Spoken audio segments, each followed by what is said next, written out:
How's it going, guys? Welcome back to the UKnowAdamTsang podcast, where you get to know a little bit more about people, passions, and all things business.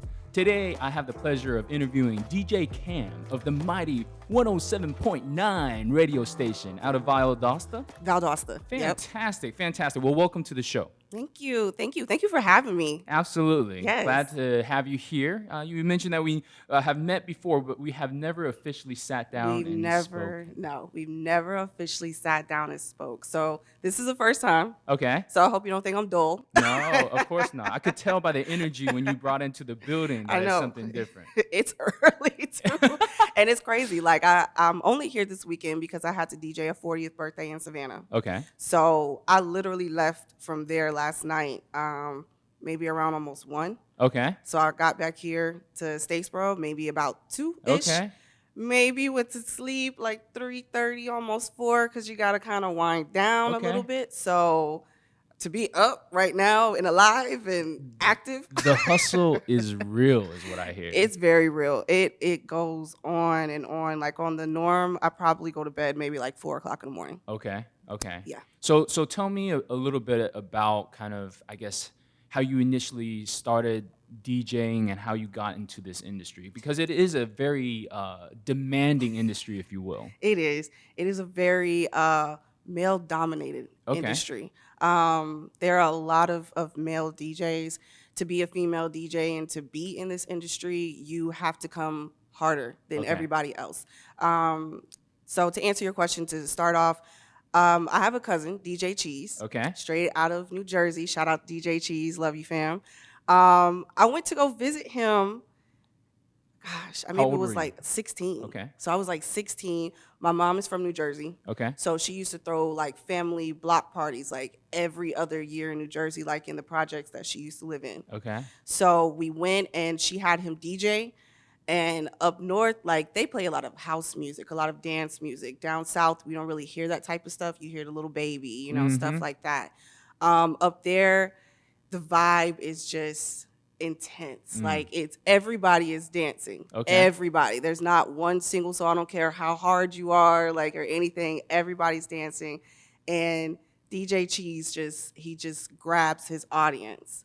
And at 16, like seeing that, like, wow. You're seeing something like that and you're like, dang, like, I think I want to do something like this. So I just kind of watched him and I got it, just a little bit more into it with him after that. And we kept in touch. Seriously, DJing, I was maybe 19. I was 19. I lived in Macon. I had a friend of mine, DP. Shout out to you, DP, because you put me onto this as well. And he hit me up with a DJ Rude out of Macon.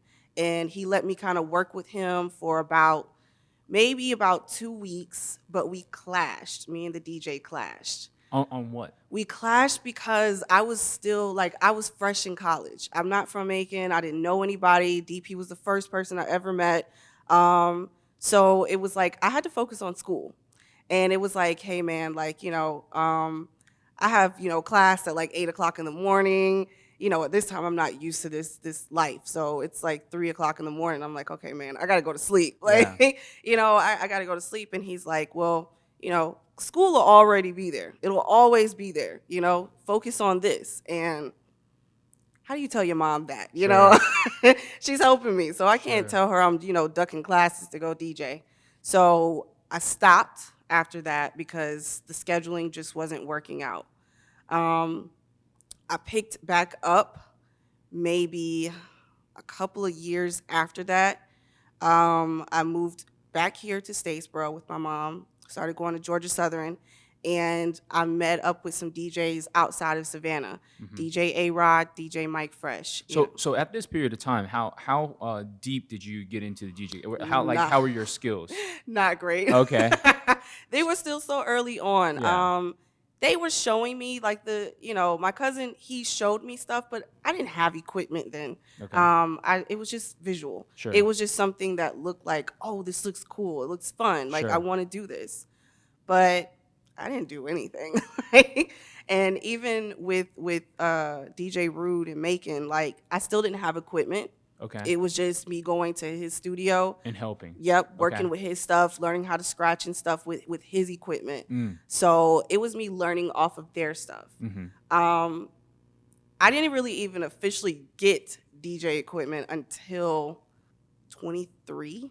I was probably like 23. Mm-hmm. And this is after you got back to Statesboro. Yep, this is after I got back to Statesboro. Was it always just kind of like still there, like this itch that Yes. you had to? Okay. Yes, it was always there. In Macon, I mean, I hung around other people that worked at the radio station. Shout out to everybody at Power 107.1.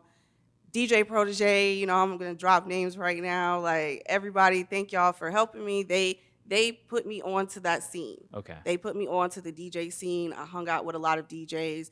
So I still was a visual, Okay. you know, trying to just pick up what they learned and what they knew. When I got my equipment, I was 2 hours away from them people. I was 2 hours away from them. You know, DJ A-Rod and DJ Mike Fresh, they helped me out a lot. But a lot of times, you know, Savannah that's like an hour from here. That's right. So still trying to pick up on that stuff and still be in school was difficult. So I was self-taught. I self-taught myself a lot. My mom was like, I'm going to help you get your equipment. Mm. And I said, thank you so much. And like, I think So she knew that you had this interest. she knew. Yeah. And I felt that like when she got me my first turntable for Christmas. And I swear, Waterworks, when I saw it, I literally started crying. Mm. That was probably the best gift like ever because that gift has me to where I am now. Instantly, like I was up late at night, like in my bedroom, practicing just different stuff, looking on YouTube, you know, how to blend music, how to scratch music, you know, what is BPM? What do I need to do? How do I get my music? Where do I go? You know, I'm asking these people these questions too, but they have lives, they have things going on. Sure. So, you know, they can't be bothered with me all the time. It's okay to help somebody, but you know, they also have big things going on too.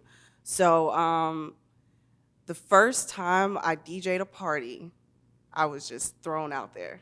It was like, you know, sink or swim. It was Orange Crush. Okay.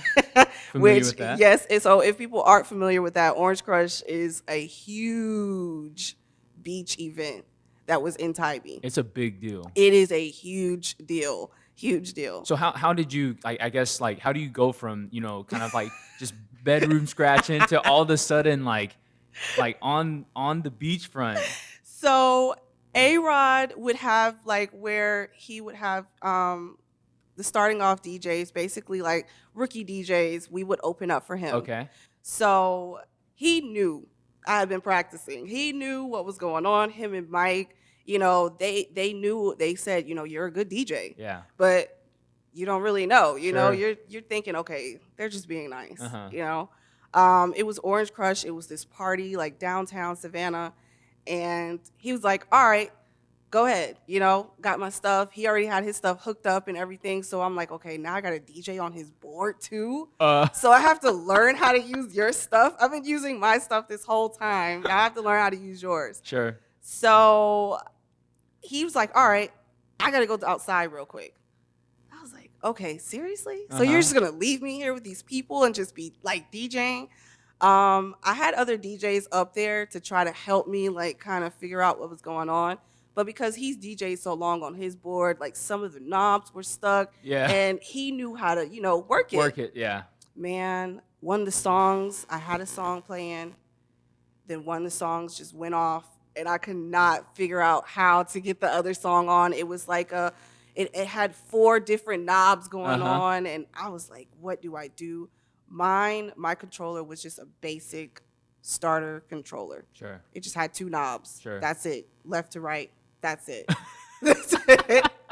This guy has 4, like, you know, I'm thinking, oh my God, what am I going to do? So finally this other guy comes up and he's like, here, there you go. Just press that. And I'm like, okay. Well, great. That was probably the worst experience ever, but it's a teaching experience because, I mean, things happen often.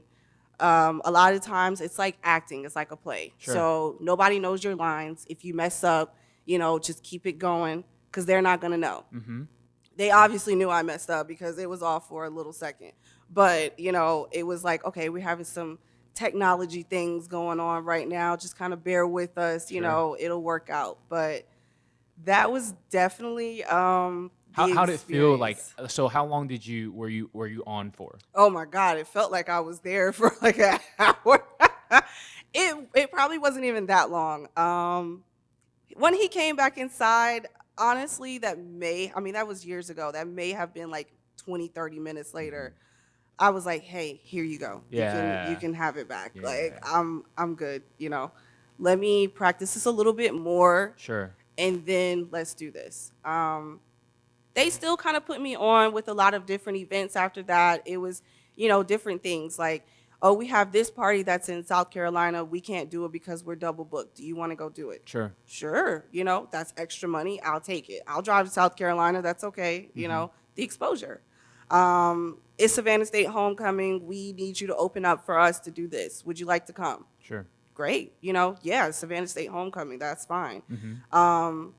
You know, and the events just kind of started going after that. It was a Sweet 16. It was a baby shower. It was, you know, a wedding. It was just different things. There's something important here that I want to discuss. Okay. A lot of times, you know, when you are starting your own business, when you are doing these things, you will be faced with challenges, right? You're faced with, you know, something that maybe didn't go exactly the way that you had played in your head, and maybe it wasn't like the smoothest.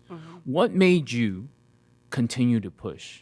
What made you kind of say, okay, well, you know, I just kind of like, you know, I'm an Orange Crush, like, you know, just dropping like the beat's getting out of sync and everything, and then you actually say, hey, look, like, actually, I'm going to lean into it. Because a lot of people, they could become discouraged. Yeah. What advice would you have for somebody in that realm? Do it.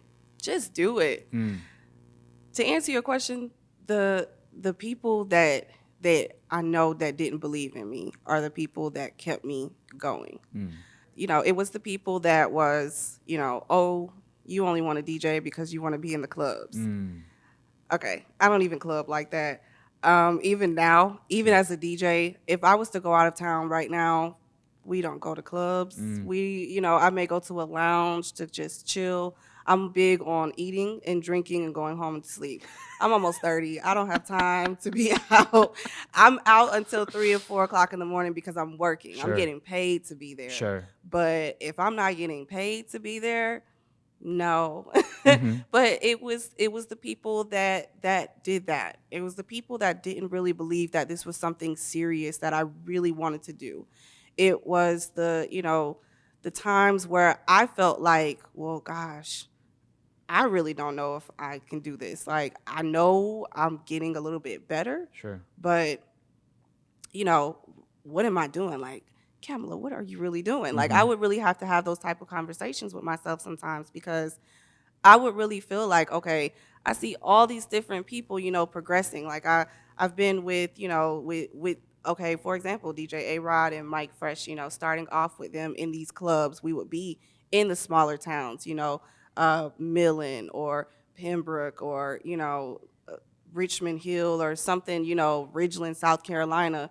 And it would be the smaller towns. And, you know, now they're doing shows for, you know, going on tour with artists and hanging out with people, you know, at Capitol Records and hanging out in New York and stuff. And it's like, dang, you know, I want to do that. Yeah. I want to do that. I always said I never wanted to be famous. I just want to be rich. I want to be able to do what I do, love what I do, continue to have the passion for what I do without having the crazy stuff go with me. You know what I'm saying? It was that made me continue to go harder. It was also being around other DJs that I see that go harder, and I'm like, you know, I want to do this. My boyfriend, DJ Rain, he is also a DJ. We DJ at the same radio station. We DJ at some of the same clubs. If I can't do anything, he'll do it for me. If he can't do anything, I can do it for him. Seeing him, living with him, you know, and see how he goes hard. I mean, he practices. I will give him credit. He is definitely a better DJ than me. I have no problem admitting First time that. we've ever heard yes, that. it'll be the only time. The only time. So Travis, if you hear this is the only time. But seriously, seeing people like that go so hard Yeah. and listening to them, it's like, okay, I know I can do that. Mm-hmm. And to be at the level that I am and to be doing this for so long that I have, it's still mind-boggling to me sometimes. Sometimes I can't even believe it. Mm-hmm. You know? So it sounded like you had some doubts in there. I did. In the beginning, I had doubt, and you just have to rise above that. Can you recall the moment that you finally said, hey, this is something that I can do? I think when I moved to Valdosta, I was there. My boyfriend had already lived there for a year before I got there. He was already established on the radio, established in clubs, DJing and stuff. When I got there, we were at a cookout. They had these family cookouts, just DJs, people, media people, everybody from the radio station stuff. We would have family cookouts on Sundays. And one of the DJs from 107.9, AP, shout out to you, AP, he was like, hey, I think you should be on the radio with us. And I was like, really? Uh-huh. Really? So what had he listened to? Were you just like hanging out? We were just hanging out. I mean, I used to put mixes on Mixcloud every now and then. Like once I started recording a lot of my mixes, I was like, hey, might as well put these online. Mm-hmm. So I learned about Mixcloud from one of my Georgia Southern classes, and I started putting my mixes and stuff on there. And I guess he listened to them. So when he asked me, I was like shocked. And I pulled Rain over. I was like, hey, like AP asked me to be on the radio and do mixes. Like, you think I should do it? But he was at the radio station already. Yes, he was at the radio station already. He was already on. He was already established with a night and everything. And I was like, sure. So to start me off, he asked me to do Throwback Thursdays. Okay. So I was like, great, That's a great opportunity. Yeah, like I will definitely do that. I love throwbacks. Right. Who doesn't love right? throwbacks, So when he asked me, it was so shocking. And I'm like, I'm not even from here. I don't even live here yet. And this man is asking me to be on the radio here, like to do mixes. Oh, great. That's cool. So whenever I would come and visit Rain, I would go to the radio station and I would go live with him. So he would do a live show, and like we would just kind of go in there. We would DJ live on the radio. We may go live on Facebook, or we may go live on IG or something. Sure. And since then, I mean, that's how it's been. But I do want to say that is the moment to me where it felt like, okay, you're not bad, girl. You got this. Like, you tripping. I love it. I love it. You just have to have those little moments. Sometimes, I mean, we're human. It's okay to be real and to let that out. And I did. I had self-doubt for a really long time because in the beginning, too, with a lot of different things, I was getting booked for family events. Sure. So I'm like, okay, family. Of course, they're going to want to have me as a DJ, to support me. But I'm thinking, I want to do some real stuff. The baby showers and stuff that I was getting put on from other people is fun, but I want somebody to actually come to me and say, hey, DJ Kamm, we want to book you for this, So to have AP come to me and say, hey, you want to be on the radio? Was huge. Yes. I think, for me, one of the questions I have is, the industry continues to change, right? Especially radio. Yes. I mean, radio has been around probably one of the oldest technologies. It is. And how do you compete against, I guess like Spotify and podcasts? Like what is that dynamic like? Why should someone now listen to the radio, in your opinion? You can keep up. To me, it's the creativity of the DJs is what makes the radio station to me fun. I'm so honest. Throughout the week, throughout the middays and stuff, having the talk shows and stuff, in the mornings, Breakfast Club, Head Crack. I really listen to those shows, but not really to the full extent. I mostly listen to the at night stuff, when the DJs are playing their mix shows. On the weekends, when you get in the car and you're on your way to Savannah or you're on your way to, the bars or something, and you hear a DJ having their mix on, that's what makes me want to listen to the radio. Gotcha. I think that that's the difference. You can get mixes on Spotify, and I think even now, like on iTunes and Apple Music and stuff, DJs will have their mixes on Correct. there. But to me, it's just better to listen to on the radio because we have, like at 107.9, we have DJs from Ohio, we have DJs from Atlanta, we have DJs not just from Valdosta that are local DJs that have mix shows. We have DJs from other places that send us their mixes and they play those. And that's not always stuff that you can get from Spotify. Gotcha. Some of those DJs, it's like you're missing some of the best things. You may have a local DJ that is great. I mean, super great. But that person may be overlooked because somebody else is just as popular as them. Maybe they have a little bit more of a fan base than this DJ. So although the less popular DJ is on the radio, you're probably not going to listen to him because a lot of people don't really listen to the radio as often. But to me, that's what I think is the difference in it.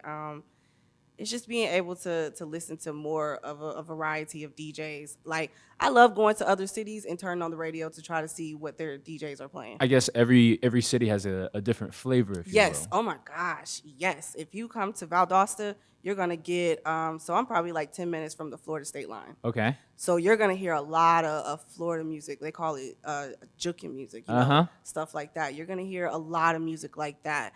Like I said, when you go up north, you're gonna hear a lot of house music on the radio. You're gonna hear just stuff like that. You go to, let's see, where's other kind of music? Like it's so much different kind of music. Obviously, New Orleans, Florida. Atlanta is always on its own level of itself. Atlanta is just it's a country of its own. Yeah, that's right. So you're gonna hear just the different music from all these other people, and that's what I love about it. Like I'm telling you, we're riding in the car and we're going somewhere. We'll turn off whatever we're listening to just so we can find a radio station to hear the DJs. Hear what they're playing, hear what the new music is that's hot, considered down here. And if it's something that's down there that maybe I've never heard, take that back to Valdosta so that way they can know it. That's right. That to me is the difference. Three things that you would, tell aspiring someone maybe in your shoes, or maybe if you could, go back in time and talk to yourself. What are three words of advice that you would give yourself? Keep going. Keep going. Prepare yourself for some really late nights and some really early mornings, and make a no request sign. No request? Do DJs typically always hate that? I do. Typically, so you'll have some that are like, I like requests. I hate requests. I'm so sorry, y'all. I am so doing my sorry. thing. Yes. If you tell me one more time. Yes, because so you're like in the zone. You got this going. You got people on the floor. Everything is good. Like the vibe is great. And then you'll have this drunk person come up out of nowhere, and they're like, "Hey, you got that? They never know the song." Okay, learn the song, learn the artist, give me your phone, show me something. Like, I'll have this guy at this club I DJ at, and he'll come up to me, and it's the same thing every time. He'll be like, "Hey, you'll play that? Don't you wish your girlfriend was hot like me?" And I'm like, dude, like, what? I got Lil Baby playing right now.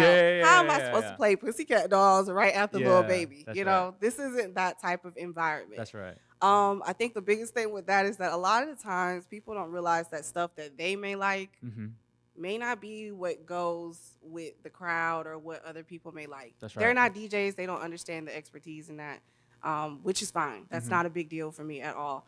But it's just hard if I'm in a club and I get requests constantly. Being a DJ, you're the first person there, you're the last person to leave. You constantly have drunk people coming in and out, of your booth or in and out of your area, constantly requesting songs. Sure. it just kind of throws off your game. So for you, if you were to define what a DJ is, what would you say the responsibilities are of a DJ? Be an entertainer. Mm-hmm. You are an entertainer to the fullest. DJ Fatboy Rhymer said it best to me. That's City Girls DJ. He said that he's not just a DJ, he's an entertainer. Mm-hmm. Because when you go on stage, you're not just press and play. You know, I think a lot of people don't understand that as a DJ, you know, the biggest saying, and I have so many friends that have shirt, they have hats, they have merchandise, all that stuff, is respect the DJ. You know, you have to respect the DJ, and you have to understand that we're not just up here press and play and we're just clicking to one song, going to the next.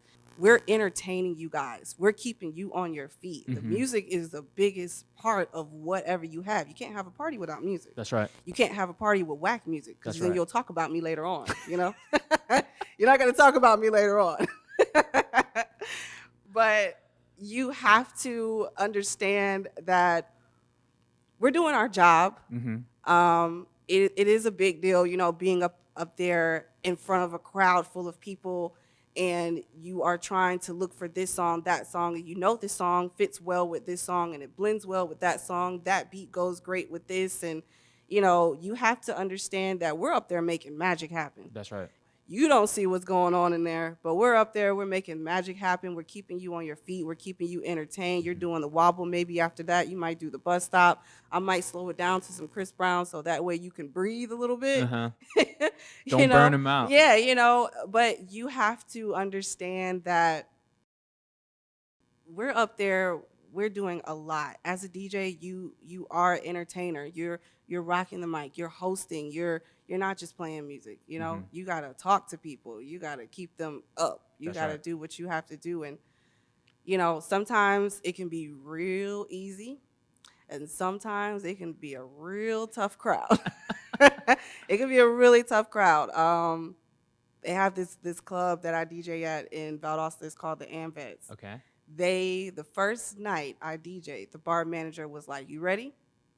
And he just kept scaring me. I was like, "What you mean? Like, it's just a bar, right?" Yeah. And he was like, "No, this is like showtime at the Apollo." Oh, really? Yes. He said, like, seriously, when you come in here, if you're not good, the crowd will come and tell you that you are not good. They will not dance. They will not stand up. They will come up here and request.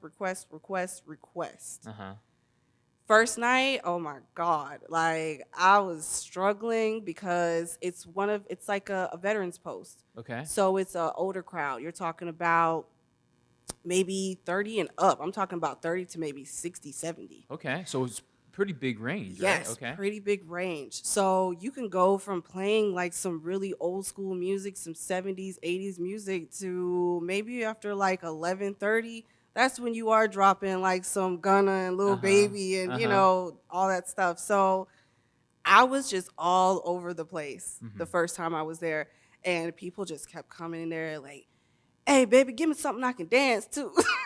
I was like, oh my God. Like, calm down, you know, guys. This is my first night here. They were like wanting me to play Florida music. I didn't have any Florida music at the time. You know, I'm living in Statesboro, you know, like, I was just coming to visit. They needed a DJ. They asked me to come. I was like, you know, great.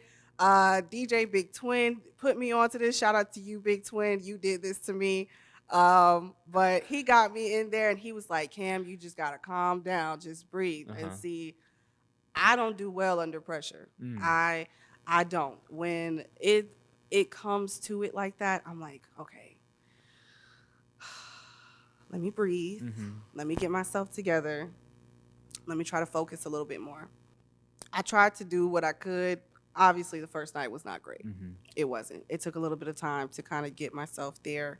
And now I'm there every fourth weekend of the month now. I'm there everywhere. I went from being like I guess a fill-in DJ to opening DJ to now I am one that has my own weekend. Okay. So now I do a whole lot better. They love me. That's you know, awesome. You just know that you just got to keep them on your feet. So, but being there, they they are a tough crowd. You know, sometimes it's like I said, it's easy to go in and rock like a good crowd, and you know, you just have people that want to dance and stand up, and then sometimes you'll have those people that are like, nah, like if they're really not feeling it, they're not going to dance just because you're playing music. That's right. You know, so yeah.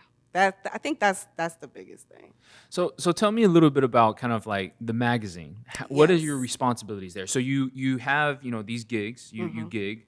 You also DJ at the Amvets, I DJ at the Truth. I DJ kind of everywhere. a little bit, yeah. And now it seems as if there's a magazine out, right? Yes. So what is your responsibilities there? So I'm glad you asked that, because I'm not just a DJ. I also went to Georgia Southern. I graduated from Georgia Southern, you know, Hell Southern.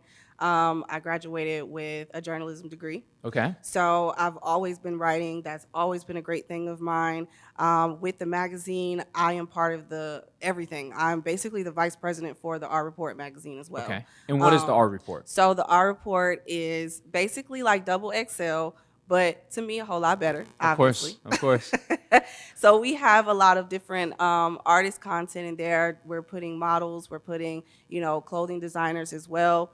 We have, you know, endorsements from Bombade. We got, you know, DJ Tremaine in there doing his taxes. So if you guys, you know, need anything to do with credit or anything like that, DJ Tremaine got you. We have just different interviews from different DJs. On the other side, it's the In the Mix magazine, and we have DJ interviews. So I've interviewed different DJs from, once again, Fatboy Rhymer, which is City Girls Tour DJ right now, QC DJ.